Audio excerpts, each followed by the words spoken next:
الله لا إله إلا هو الحي القيوم لا تأخذه سنة ولا نوم له ما في السماوات وما في الأرض من ذا الذي يشفع عنده إلا بإذنه يعلم ما بين أيديهم وما خلفهم ولا يحيطون بشيء من علمه إلا بما شاء وسع كرسيه السماوات والأرض ولا يؤوده حفظهما وهو العلي العظيم صدق اللہ العظیم۔ اللہ وہ ذات ہے کہ اس کے علاوہ کوئی بھی عبادت کی حقدار ذات نہیں، وہی زندہ اور جاوید ہے، وہی پورا نظام چلانے والا ہے، اسے نہ اونگ پکڑتی ہے نہ نیند آتی ہے، زمین و آسمان میں جو کچھ ہے وہ سب اسی ہی کی ملکیت ہے کوئی جو اس کے آگے اس کی اجازت کے بغیر کوئی سفارش کر سکے؟ وہ تو لوگوں کے اگلے پچھلی تمام باتوں کو جانتا ہے، اور لوگ اس کے علم کا ایک ذرے کا بھی احاطہ نہیں کر سکتے مگر یہ کہ جو اللہ چاہے۔ اس کی بادشاہت کی کرسی آسمانوں اور زمینوں کو حاوی ہے، اس پہ کشادہ ہے، اور آسمانوں و زمینوں کی حفاظت اسے کوئی تھکاتی نہیں، وہ بہت بلند ہے، وہ عظیم ہے۔ سورۃ البقرہ کی آیت نمبر 255 اور تیسرے پارے کی تیسری آیت آپ کے سامنے تلاوت ہوئی۔ دعا فرمائیے اللہ تعالیٰ آیت کا صحیح مفہوم عرض کرنے کی توفیق عطا فرمائے، آمین۔ آیت الکرسی قرآن کریم کی عظیم الشان آیت، اور عظیم الشان آیت اسی لیے کیونکہ اس آیت میں یہ قرآن کریم کی واحد آیت ہے کہ جس میں اللہ تعالیٰ کی ذات و صفات کو جس جامعیت کے ساتھ بیان کیا گیا ایسا کسی اور آیت میں نہیں۔ اتنی زیادہ صفات اور اس کا مقصد اللہ تعالیٰ کی وحدانیت کو اور توحید کو ثابت کرنا ہو، اور ایک ہی آیت میں 10 جملے اللہ تعالیٰ کی ذات کے اوپر ہوں، ایسا کسی اور آیت میں نہیں، اس لیے اس آیت کو قرآن کریم کی عظیم الشان آیت کہا جاتا ہے۔ اس آیت کا مقصد در حقیقت یہی ہے کہ در حقیقت یہ بات ہمارے اندر آ جائے کہ اس پورے نظام کو، اس پوری کائنات کی عبادت کے حقدار ذات ہے تو وہ ایک اللہ کی ذات ہے۔ عبادت کا مطلب کیا؟ کل آپ کے سامنے بات رکھی تھی کہ عبادت کا مطلب بندگی ہے، اپنے آپ کو بالکل مٹا دینا ہے، اپنے آپ کو بالکل پستی میں ڈالنا ہے، اور یہ حق صرف اللہ کا ہے، اللہ کے علاوہ کسی اور کا نہیں ہو سکتا۔ اب یہ کس کے لیے ہونا چاہیے؟ اللہ تعالیٰ نے وہ صفات گنوائی کہ دیکھو تم پرکھ لو، ہم تمہیں بتا دیتے ہیں کہ کن کن اوصاف کی وہ ذات ہو سکتی ہے کہ جن کے آگے تم اپنے آپ کو مٹا دو۔ تو سب سے پہلی چیز تو یہ کہ تم یہ دیکھ لو کہ تمہیں پیدا کس نے کیا ہے، یہ اس پورے نظام کو پیدا کس نے کیا ہے، تو تم خالق کو تلاش کر لو۔ تو سب سے پہلا وہ وصف جس معبود کے اندر جو ہونا چاہیے وہ یہ ہو کہ وہ خالق ہو، وہ پیدا کرنے والا ہو۔ تو خالقیت کے بارے میں، اور یہ ایسی نہیں کہ اس زمانے میں کوئی نئی بات کی جا رہی ہے، اللہ تعالیٰ اس وقت بھی پوری دنیا دو نظریات میں منقسم ہے، دو نظریات میں بٹی ہوئی ہے، ایک تھیوری آف کریشن اور دوسرا تھیوری آف ایولیوشن۔ ایک نظریہ ہے نظریہ ارتقاء کہ نہیں، یہ دنیا جو ہے وہ ایک خود بخود وجود میں آئی ہے آہستہ آہستہ کر کے، اور اس کے مقابلے میں دوسرا نظریہ کیا ہے؟ نہیں، اس دنیا کو کسی نے پیدا کیا ہے۔ تو یہ نظریہ آج بھی قائم ہے، پوری دنیا اس وقت ان دو نظریوں میں بٹی ہوئی ہے۔ تو قرآن کریم کہتا ہے ام خلقوا من غیر شیء ام هم الخالقون، کیا یہ لوگ خود بخود پیدا ہو گئے یا انہوں نے خود اپنے آپ کو پیدا کیا؟ اگر نہ خود پیدا ہوئے، نہ خود اپنے آپ کو، نہ خود بخود پیدا ہوئے، نہ خود اپنے آپ کو پیدا کر سکے، تو آخر کوئی تو ہوگا جس نے پیدا کیا ہوگا۔ تو ہم اللہ فرماتے ہیں نحن خلقناکم، ہم نے تمہیں پیدا کیا ہے، فلولا تصدقون، تو تم اس بات کو مانتے کیوں نہیں ہو؟ اب قرآن کریم اور پھر یہ تخلیق کا یہ ایک ایسا نظریہ، یہ ایک ایسی پوری کی پوری تمام آسمانی مذاہب وہ سارے کے سارے اسی ایک بنیاد پر ہیں کہ اس کائنات کا خالق ایک ہے، لیکن اس کے مقابلے میں دہریت، امام ابو حنیفہ رحمۃ اللہ علیہ کے پاس وہ دریا کے کنارے سوچ بچار کرنے کے لیے جایا کرتے تھے، تو دیکھا اس زمانے میں بھی دہریہ لوگ تھے، تو وہ دہریہ امام ابو حنیفہ رحمۃ اللہ علیہ کے پاس آتے ہیں، اور اس لیے کہ ہم مسلمانوں کے یہ امام سمجھے جاتے ہیں، ان سے ہم کچھ سوالات کرتے ہیں اور ان کو لاجواب کرتے ہیں۔ تو جیسے ہی ملاقات ہوتی ہے تو ملاقات کرتے ہوئے وہ اسی حوالے سے سوال کرتے ہیں کہ اس کائنات کو پیدا کرنے والا کیا ہے، کون ہے؟ یہ آپ کہتے ہیں لیکن ہمیں تو نہیں لگتا، تو ہمیں تو ایسی کوئی ذات نظر نہیں آتی، ہم تو یہ سمجھتے ہیں کہ یہ خود بخود نظام وجود میں آیا ہے۔ تو امام ابو حنیفہ رحمۃ اللہ علیہ نے کہا دیکھو اس موضوع پر ہم کل مناظرہ کریں گے، تو کل وقت طے کر لو، اس وقت میں آ کر تم بھی جمع ہو جانا، میں بھی جمع ہو جاؤں گا، انشاءاللہ اس پہ بات کر لیں گے۔ تو جب وقت طے ہوا تو اسی دریا کے کنارے پر وہ لوگ جمع ہو گئے۔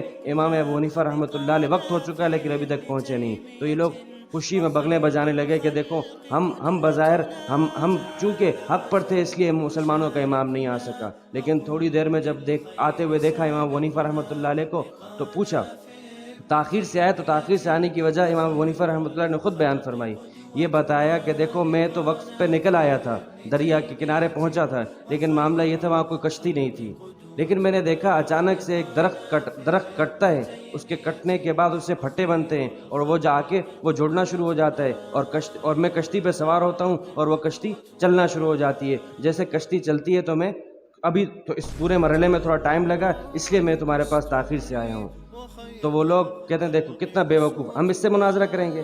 کشتی بھی، کوئی درخت بھی خود بخود کٹتا ہے، اس کے خود بخود پھٹے بنیں گے اور خود بخود اس سے کشتی تیار ہوگی اور وہ چلے گی بھی خود، تو یہ تو اتنا بے وقوف آدمی ہے، اس سے ہم کیا بات کریں گے؟ ان لوگوں نے یہ بات کی، امام ابو حنیفہ رحمۃ اللہ علیہ وہاں سے نکل پڑے، وہاں سے جانے لگے، تو وہ لوگ کہتے ہیں بھئی کہاں جا رہے ہیں؟ اس کا مطلب یہ کہ آپ اپنی ہار تسلیم کرتے ہیں؟ تو کہا نہیں، اصل میں مناظرہ ہو گیا اور میں مناظرہ جیت گیا۔ تو کہا کیسے؟ تو کہا بھئی جب تمہیں یہ بات سمجھ میں نہیں آتی کہ ایک درخت سے پھٹے خود بنے اور پھر وہ اس سے کشتی تیار ہو جائے اور وہ چلے خود، تو تمہیں یہ بات تسلیم نہیں ہوتی، تو میں یہ بات کیسے تسلیم کر لوں کہ پورا کا پورا نظام خود بخود چل رہے ہیں؟ یہ بغیر چلانے والے کے کیسے چل سکتا ہے؟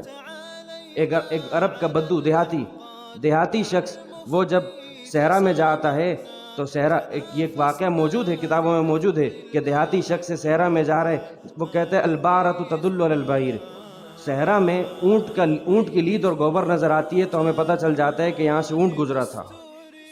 جب وہ آگے جا کے دیکھتا ہے کہ قدموں کے نشانات ہیں تو وہ کہتا ہے قدموں کے نشانات بتا رہے ہیں کہ یہاں سے قافلہ گزرا ہے۔ تو کہا جب یہ اتنی دو گھٹیا سی چیزیں اس بات کا بتا رہی ہیں تو والارض والسماء ذات الحبک والارض ذات الفجاج، تو یہ ستاروں کے ذریعے سے، آسمانوں کے ذریعے سے تم راستہ معلوم کرتے ہو اور زمین اتنے راستوں والی، یہ کیسے ایک ایسی ذات کی خبر نہیں دے رہے جو کہ بڑی لطیف اور خبیر ذات ہے؟ یہ تو بالکل بے وقوفی کی بات ہے۔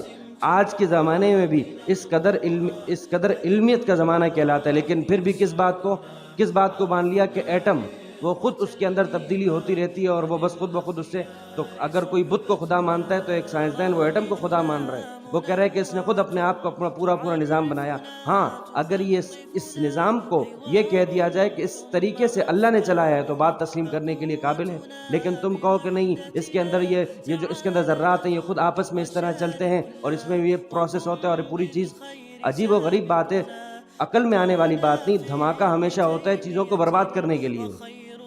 اگر کہیں پہ کوئی ایسی بات ہو، کوئی کہے کہ دھماکہ ہوا اور اچانک ہر چیز بڑے منظم انداز میں، ایک گھر جو کہ ایک ٹیلا تھا، ایک پہاڑ تھا، اس میں دھماکہ ہوا اور وہ گھر بن گیا، اگر کوئی شخص ایسی بات کرے تو یہ بے وقوف کہلائے گا۔ لیکن آج کے زمانے میں سائنسدان یہی کہتا ہے کہ یہ دنیا اس سے پہلے ایک آگ کا گولا تھی، اس میں ایک دھماکہ ہوا، دھماکے سے پوری دنیا وجود میں آ گئی۔ تو اگر ایک عام آدمی اس طریقے سے پہاڑ کے دھماکہ ہو جانے کے گھر ہو جانے کی بات کرے تو اس کو بے وقوف کہا جائے گا، لیکن ایک سائنسدان جو کہ اس زمانے میں یہ بات کر رہا ہے اور یہ کہہ رہا ہے کہ آگ کا گولا تھا، دھماکہ ہوا، اور حالانکہ دھماکے کا کام تو چیزوں کو برباد کرنا ہے نہ کہ چیزوں کو بنانا، لیکن بس جب عقل پہ جب جو ہے وہ پردہ چڑھ جائے، تو پھر ماتم ہی کیا جا سکتا ہے۔ تو اللہ فرماتے ہیں سب سے پہلی یہ چیز دیکھ لو کہ تمہارا خالق کون ہے، خالق کو پہچانو۔ اور اللہ اس کے بعد قرآن کریم میں فرماتے ہیں ایسا نہیں، اللہ تعالیٰ نے تمہیں پیدا کیا ہے، پیدا کرنے کے بعد چھوڑ نہیں دیا۔ اس کے بعد اگلا درجہ جس معبود کے اندر یہ ہونا صفت، یہ دیکھ لو کہ وہ تمہیں پالتا بھی ہے، تمہارا پالن ہار بھی ہے۔ رب العالمین، پیدا کرنے کے بعد چھوڑ نہیں دیا، چھوٹے سے بڑا کیا، تمہاری ہر ایک ضرورت کو۔ والدین کا کام بڑا ہی محنت والا کام ہے، لیکن کیا والدین بچے کو کھینچتے ہیں؟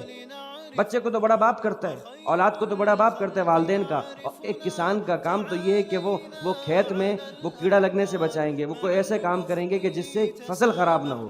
یہ اولاد والدین کی والدین بچوں کا خیال رکھتے ہیں تو یہ کہ یہ بیمار نہ ہو، ان کو سردی نہ لگے، ان کو گرمی نہ لگے، لیکن ان کو بڑا کون رہے، فصل تیار کون کر رہے؟ یہ تو اللہ کر رہا ہے۔ تو اللہ فرماتے ہیں ہم نے، رب کہتے ہیں اس ذات کو جو کہ آہستہ آہستہ درجہ بدرجہ ایک چیز کو اپنے عروج اور کمال تک پہنچا دے۔ تو ہم میں سے ہر شخص کی جسمانی روحانی ہر ایک ضرورت کو اللہ تعالیٰ پوری کرتے ہیں۔ تو دوسری چیز یہ دیکھ لو کہ وہ ذات کیا ہوگی، وہ رب ہوگی، وہ پالنہار ہوگی۔ تیسری یہ کہ وہ مالک ہوگی۔ قرآن کریم میں جا بجا اللہ تعالیٰ فرماتے ہیں للہ ما فی السماوات و ما فی الارض، زمین و آسمان میں جو کچھ ہے یہ اللہ کی ملکیت ہے۔ تو تم دیکھو کہ مالک کون ہے۔ تو سب سے تیسری یہ چیز دیکھ لو کہ مالک کون ہے۔ چوتھی یہ چیز کہ صرف یہی نہیں وہ ان تمام معاملات کو چلا بھی رہا ہے۔ اس پورے نظام کو چلا کون رہا ہے؟ پیدا کر کے پروان چڑھا رہا ہے، اور اس کا مالک بھی ہے، اور اس پورے نظام کو مدبر الامر، یدبر الامر، اللہ تعالیٰ تمام نظاموں کو چلا رہا ہے۔ تو اس کے بعد قرآن کریم کہتا ہے اسی کا حکم چلتا ہے۔ دیکھ لو کس کا حکم چل رہا ہے، چاہے تم چاہو نہ چاہو، لیکن اس دنیا میں سورج کس کے نام کس کے حکم سے آ رہا ہے، چاند کس کے حکم سے آ رہا ہے، دن و رات کی تبدیلی یہ کون کر رہا ہے؟ یہ خود بخود نہیں ہو سکتی۔ اور پھر اس کے بعد جب اللہ تعالیٰ کے یہ احکامات جس میں تمہارا اختیار نہیں، وہاں نہیں چل رہے، تو دیکھو جو احکامات اللہ تعالیٰ تمہیں دے رہے ہیں تو اس کو بھی تمہیں ماننا ہوگا۔ اور پھر طرح طرح سے قرآن کریم نے یہ صفات گنوائی کہ دیکھو جس کو تم نے معبود ماننا ہے، جس کو تم نے، اور پھر حاجت روائی، امن یجیب المضطر اذا دعاہ، ہے کوئی جو پریشان اور مشکل میں پھنسے ہوئے شخص کو جب وہ پکارے تو اس کو جواب دے سکے؟ کون ہے؟ یعنی مشکل کشائی اور حاجت روائی یہ سوائے اللہ تعالیٰ کے کوئی اور نہیں کر سکتا۔ تو اللہ یہ صفات گنواتے ہیں، دیکھو ان صفات کے حامل شخص ذات کو ڈھونڈو، اور پھر اس کے آگے تم نے کیا کرنا ہوگا، اس کو معبود، اس کے آگے تم نے بندگی کرنی ہوگی، اپنے آپ کو بالکل مٹانا ہوگا۔ تو یہ جو پہلا جملہ ہے اللہ لا الہ الا ہو، اللہ فرماتے ہیں اللہ وہ ذات ہے کہ اس کے علاوہ کوئی ایسی ذات نہیں جس کے آگے تم اپنے آپ کو جھکاؤ اور مٹاؤ۔ مٹانے اور جھکانے کے لیے، اپنے آپ کو پستی میں ڈالنے کے لیے، بندگی کرنے کے لیے ایک اللہ کی ذات ہے۔ اور اللہ تعالیٰ نے اس آیت کی شروعات کی تو اپنے اللہ نام سے۔ اللہ تعالیٰ کا نام، اللہ کے بہت سے نام ہیں لیکن وہ صفاتی نام ہیں، رحمان، رحیم، قہار، جبار، یہ سارے صفاتی نام ہیں جو اللہ تعالیٰ کے مختلف صفات کو بتاتے ہیں، لیکن اللہ تعالیٰ کی ذات کا نام وہ ایک۔ اور دیکھیں آج تک کبھی یہ نہیں ہو سکا، نہ کبھی ہو سکتا ہے کہ اللہ نام کسی اور کا ملے۔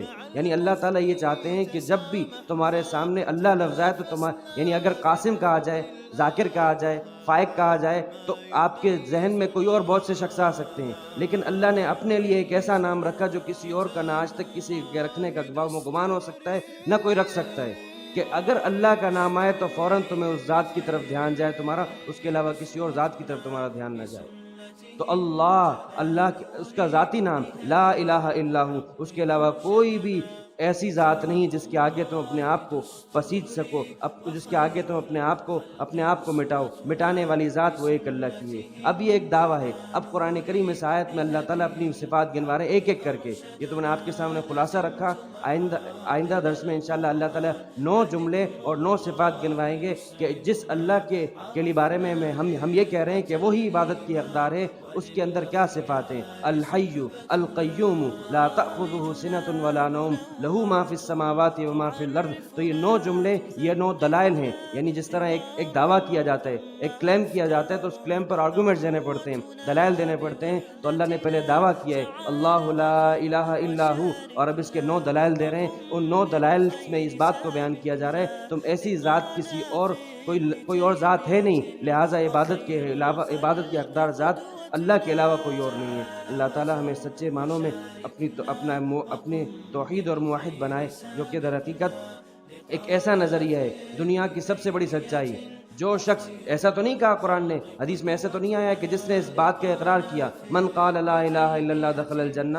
کیوں؟ یہ سب سے بڑی حقیقت ہے۔ جو اس سب سے بڑی حقیقت کا انکار کرے گا اس کے اوپر جہنم کو حرام کر دیا گیا ہے۔ اگر گناہ گار ہوگا بھی تو اپنے گناہوں کی سزا پا کر بالآخر جنت میں جائے گا۔ کیوں؟ کیونکہ اس نے سب سے بڑی سچائی کا اقرار کیا تھا۔ لیکن جو سچائی کا منکر ہے تو وہ کبھی بھی، اس کے اوپر جہنم حرام ہے، قرآن کریم کہتا ہے ایسے شخص کے اوپر ایسے شخص کا کافر کا جنت میں جانا اس قدر محال ہے، ایک صورت ہو سکتی ہے، جس طرح سوئی کے ناکے سے تم اونٹ کو پار کر کے دکھا دو، اگر سوئی کے ناکے سے اونٹ جا سکتا ہے تو پھر کافر جنت میں جا سکتا ہے، ورنہ اس کے علاوہ کوئی اور صورت نہیں، کیونکہ سب سے بڑی سچائی کا منکر وہ ہے۔ اللہ کا شکر ادا کرنا چاہیے، اللہ تعالیٰ نے ہمیں مسلمان اور ایمان کی توفیق عطا فرمائی، لیکن اپنے ایمان کو، اپنی اس توحید کو شرک کے کسی بھی درجے میں شرک سے بچانا ہے، اور یہی در حقیقت سب سے بڑا متاع، سب سے بڑی پونجی ہے۔ اللہ تعالیٰ حفاظت کرنے کی توفیق عطا فرمائے۔ وآخر دعوانا الحمدللہ رب العالمین۔ اللهم لك الحمد كله ولك الشكر كله وإليك يرجع الأمر كله، اللهم لا أحصي ثناء عليك أنت كما أثنيت على نفسك